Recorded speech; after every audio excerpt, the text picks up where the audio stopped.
Bonjour à tous, donc aujourd'hui on va parler de l'arc tangente. Alors l'arc tangente, quand est-ce que vous l'avez découvert pour la première fois? Vous l'avez découvert en troisième, lorsque vous travaillez sur la trigonométrie. Petit rappel, SOHCAHTOA, triangle rectangle. Donc le cosinus côté adjacent sur l'hypoténuse, le sinus côté opposé sur l'hypoténuse, et nous avions le tangente. Tangente qui était donc le côté opposé sur le côté adjacent. Petit rappel. Donc là, ici, si je construis un triangle rectangle, comme ceci, et que je considère l'angle qui est ici, parce que l'arc tangente ou tangente, c'est par rapport à un angle. Donc pour cet angle-là, nous avons ici l'hypoténuse, nous avons par rapport à cet angle le côté adjacent, donc adjacent, ça veut dire qu'il touche l'angle, mais qui n'est pas l'hypoténuse, et vous avez l'opposé. Donc si j'appelle mon triangle ABC ici rectangle en B, qu'est-ce que vous aviez étudié, vous, au collège? Vous aviez étudié que la tangente de l'angle C, j'utilise la notation de collège, d'accord? C'était donc le côté opposé, donc AB ici pour notre exemple, sur le côté adjacent BC.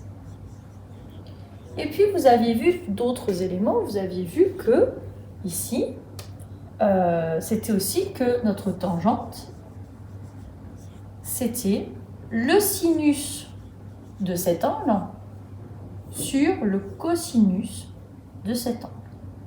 Et nous avions donc bien le côté opposé divisé par le côté adjacent.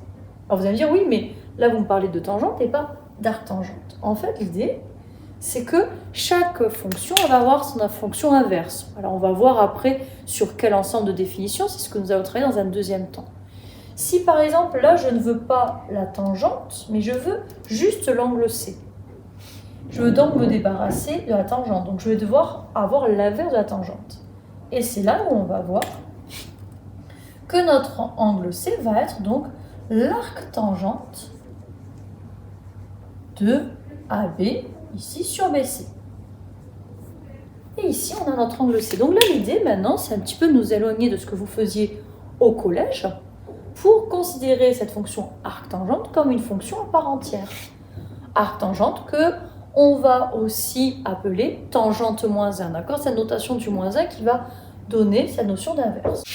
Donc maintenant, nous allons considérer l'arc tangente, non plus comme cet objet mathématique, mais comme une fonction à part entière. Donc je vais considérer une fonction f de x qui vaut l'arc tangente ici de notre fonction x. Alors déjà, on va essayer de définir sur quoi elle est définie. A-t-elle, oui ou non, des ensembles, des valeurs interdites? Mais ici, notre fonction f, elle va être définie sur R, d'accord? Contrairement aux tangentes qui a des valeurs interdites, elle va être définie sur R. Mais attention, son image, vous voyez, elle va être sur l'intervalle qui va aller donc de moins 2 à pi sur 2, moins pi sur 2, pi sur 2. D'accord? Donc on va avoir, là, si on est là-dessus, là on obtient une bijection de R sur moins pi sur 2, pi sur 2. Alors l'idée qu'on va essayer d'établir, c'est de voir à quoi ressemble sa dérivée, étudier un petit peu ses caractéristiques et calculer ses limites. Alors, on va passer donc à la deuxième partie sur l'arc tangente, où il s'agit ici de travailler sur comment la dériver. Alors ici, nous allons travailler sur notre fonction arc tangente de x qui est définie sur R. Alors, que ça nous vaut, nous? Moi, je sais, parce que c'est comme ça que l'arc tangente est construite, on sait que arc tangente de tangente de x est égal à x. En effet, d'accord, l'arc tangente, entre guillemets, élimine l'action du x. Ok. Je vais donc me servir de ça pour calculer la dérivée de notre fonction f et ensuite pouvoir étudier tout notre arc tangente. Alors regardez ici, qu'est-ce que je reconnais? Alors là, c'est intéressant, je vous invite à revoir ce qu'on appelle les fonctions composées. En effet, je vais considérer ici que arc tangente de tangente de x est une fonction composée. Alors ici, on a f de x qui vaut arc tangente de x, et je vais poser que ma fonction g de x, elle vaut tangente de x. Attention, en termes ici d'ensemble de définition, rappelez-vous qu'elle est périodique et qu'elle va avoir des valeurs interdites en moins pi sur 2 et pi sur 2. Je vous laisse regarder la vidéo autour de la fonction tangente. Si je considère donc arc tangente de x, qu'est-ce que je vais avoir? Je vais avoir du f rond g. Alors pourquoi f rond g? Parce que rappelez-vous, c'est du f de g de x. Enfin, en effet, ici, je remplace ici ma x par la tangente. Alors qu'est-ce que j'observe ici? J'observe que f de g de x est égal à x.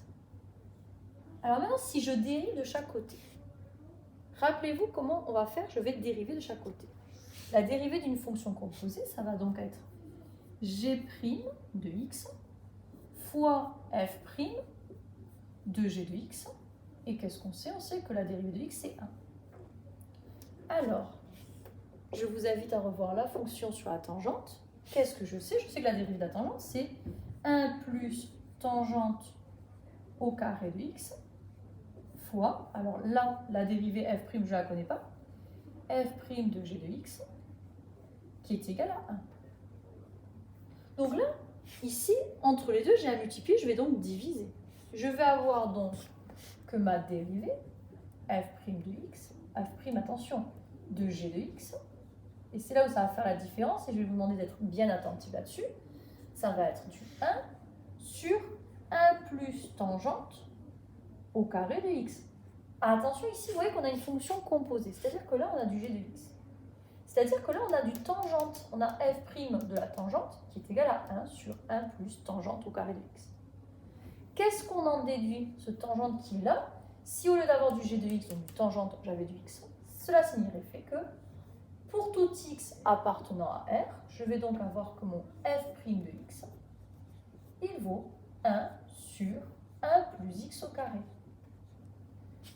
Bon, 1 sur 1 plus x carré sur R tout entier, c'est qu'elle est positive, donc notre fonction arc-tangente va être une fonction qui va être croissante. Voilà donc pour la première partie de notre étude.